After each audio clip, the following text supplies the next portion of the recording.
Do you like good movies? I like good movies. The truth of the matter is I like a mediocre movie.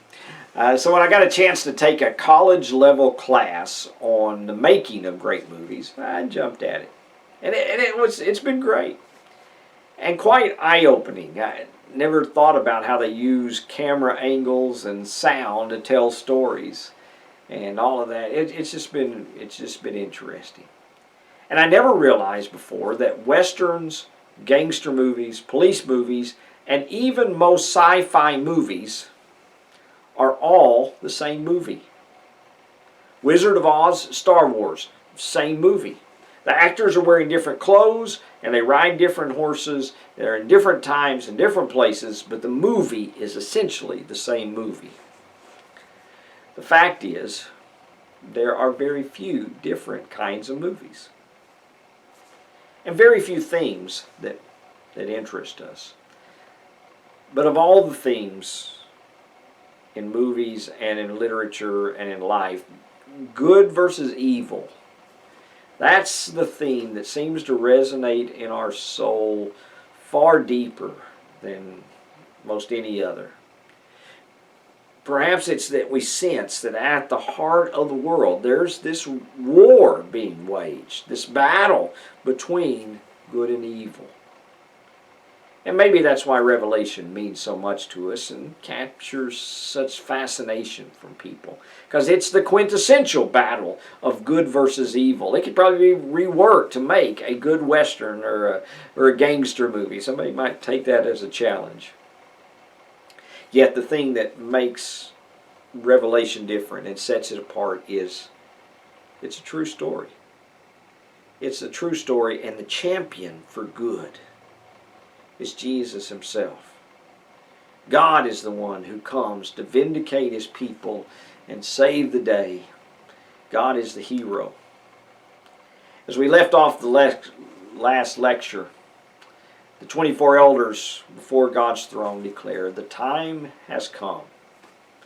The time has come. The time has come to set things right. The time has come for God's people to be vindicated. It's time to bring this revelation to its climactic end. God has revealed in the seals the things that he is about to do, the things that he is going to be doing as the church goes through this persecution. He started the seventh seal with 7 warning shots, 7 shots across the bow, if you will, that he's going to give the Roman Empire. But he says they won't respond. They're not going to respond. And now the time has come. The warnings are past. It's time to bring this to its end. And so we come to chapter 12. And a little bit of a shift in the story as God prepares to set up this final climactic battle. Armageddon. You've heard of it. But it begins, chapter 12. A great and wondrous sign appeared in heaven. Now, it doesn't necessarily mean in heaven as where God is. It could just mean in the sky. That heaven has that meaning as well. But whatever it is, there's a sign that appears. A woman clothed with the sun, with the moon under her feet, a crown of 12 stars on her head. She was pregnant and cried out in the pains as she was about to give birth. Then another sign appeared in heaven, an enormous red dragon with 7 heads and 10 horns and 7 crowns on his head. His tail swept out 1/3 of the stars out of the sky and flung them to the earth. The dragon stood in front of the woman who was about to give birth so that he might devour her child the moment it was born. She gave birth to a son, a male child, who will rule all the nations with an iron scepter. And her child was snatched up to God and to his throne. The woman fled into the desert to a place prepared for her by God where she might be taken care of for 1,260 days. Do you recognize the story? Yeah, it's an apocalyptic retelling of the birth of Christ. The focus, however, in the story is not on the baby or even the woman. It's the second sign, the dragon. Here the dragon tries to kill the child Jesus, but he is unsuccessful. Then in verse 7, the dragon goes to war with the archangels, it says.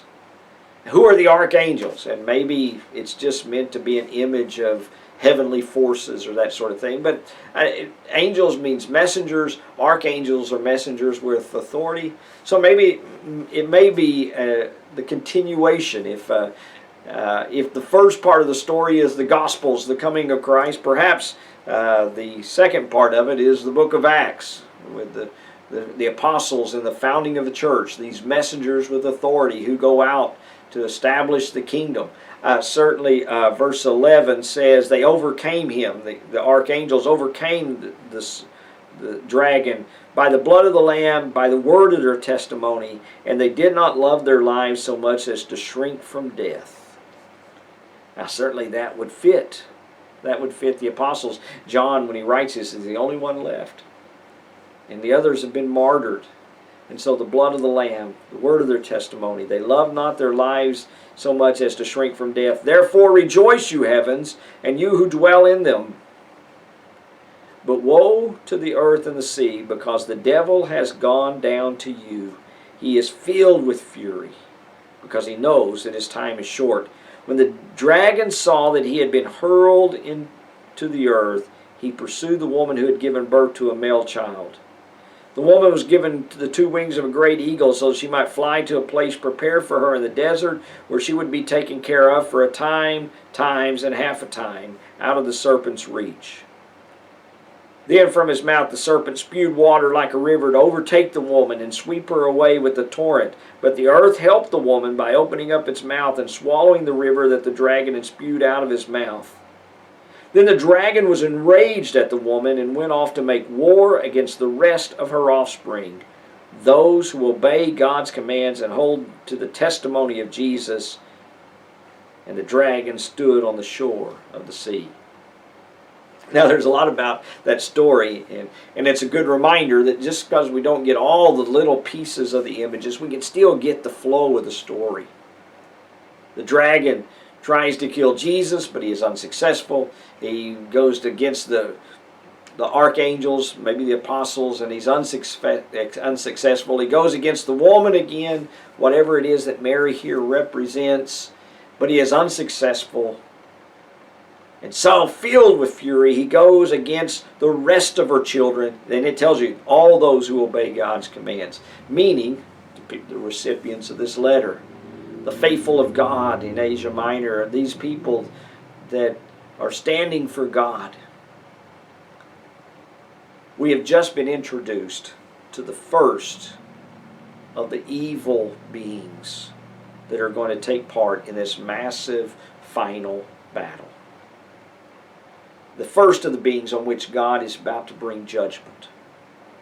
Who is it? Well, we have the answer. In case you missed it, as we were reading chapter 12, verse 9, he's going to reiterate it later on in chapter 20 and verse 2. The dragon is Satan. Satan is the first of the evil powers that's persecuting God's people.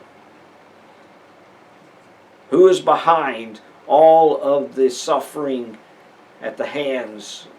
Who is behind all the suffering that's going to come upon the church in Asia Minor? Satan is. He's the first power. But there's going to come a day for Satan. We're getting ahead of ourselves. In alliance with the dragon is a beast who comes up out of the sea. The purpose of chapters 12 and 13 is to identify these evil entities that have aligned themselves against God, who are bringing all the violence and terror against God's people. And the first one is identified as Satan. So the second one is identified as well. Here's how this beast is described. Chapter 13, verse 1, second part of the verse. And I saw a beast coming out of the sea. He had 10 horns and 7 heads, with 10 horns on his crowns, and on each head had a blasphemous name.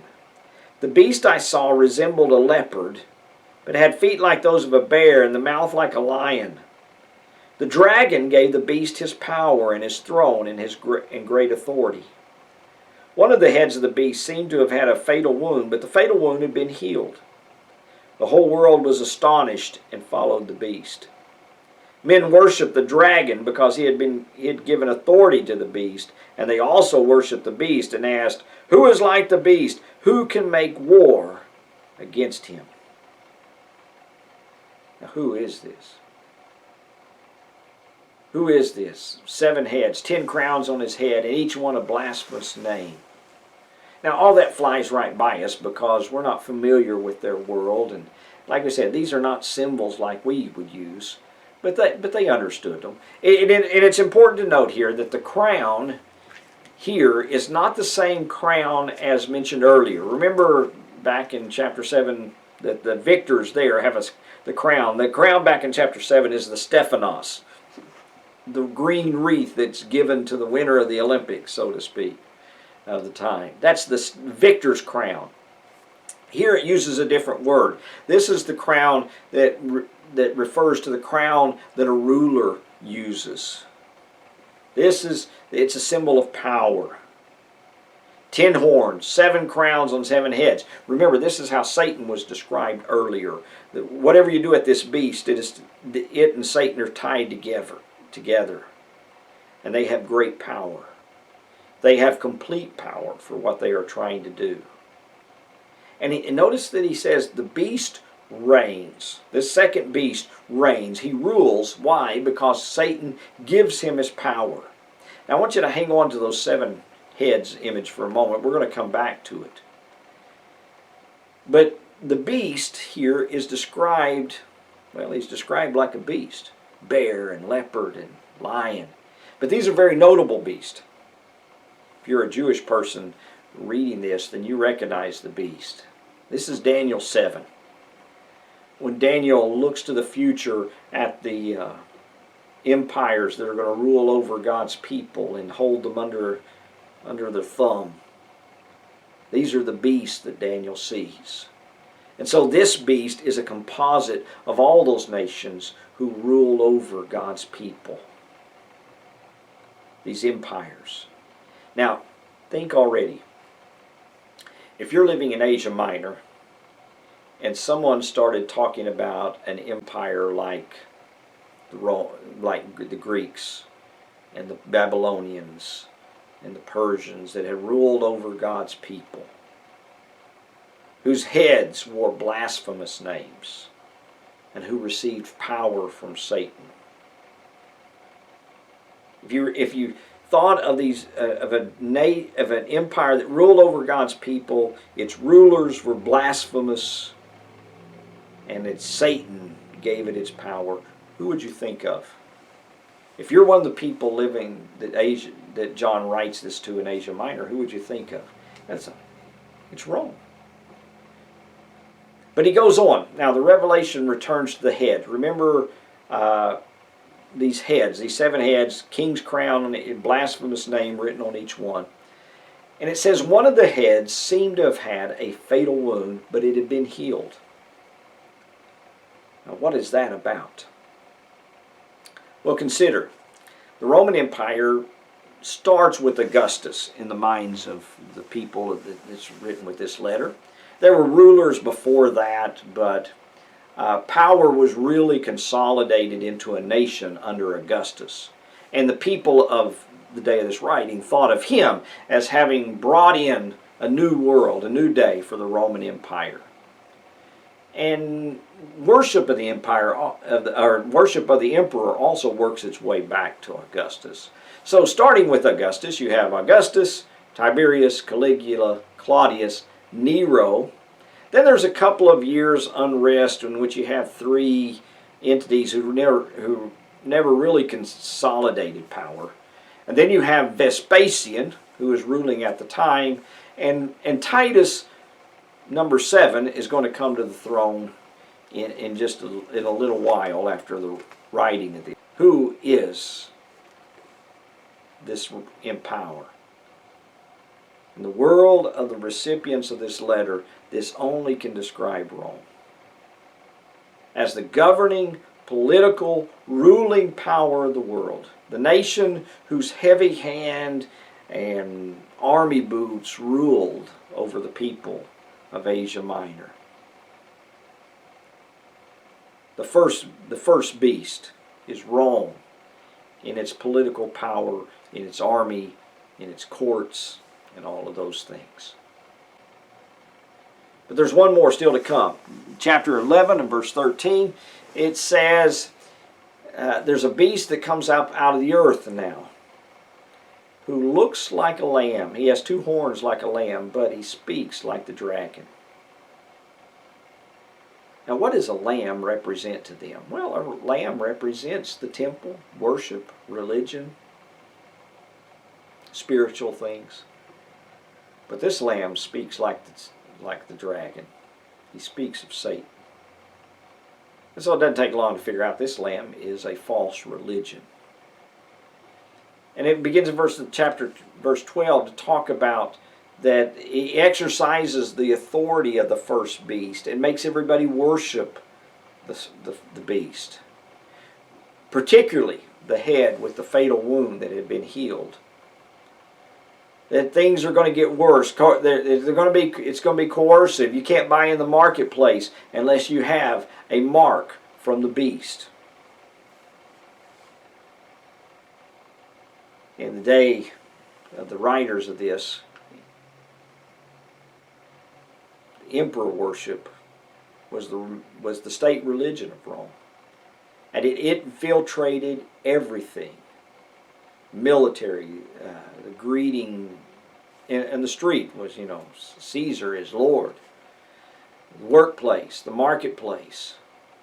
Oftentimes you had to prove that you had been to the temple and offered your sacrifice to the emperor in order to do business. The people in Asia Minor lived under the tyranny of this blasphemous cult that worshiped the emperor. And furthermore, it's about to become very serious, deadly serious. Very few of the emperors really took it to heart in the early days. But the eighth head that's coming to the throne, he is going to take it deadly serious. Now, in the midst of this, he gives us the clue that's supposed to give it away. He says, wink, wink, you know the answer. The answer to the identity of the second beast is 666. And people worry about this all the time. I had a clerk that gave me an extra penny and change the other day because I had $6.66 coming back in change, and this clerk didn't want anything to do with the number 666. What does the number 666 represent? Remember, numbers have ideas in here. They're symbols. Well, if 7 is God's number, 6 is that which tries for God and falls short. And so it weighs in a couple of directions in Jewish numerology. It meant something that was evil, and it meant something that was human. Who is this evil human? Who is the second beast? The religion that makes everyone worship the first beast, Rome. It's the worship of the emperor. That's the second beast. And so you have Satan, you have the first beast, which is Rome and its political power. You have the second beast, which is the emperor cult. And the people worship the beast. Why? Well, what else can you do?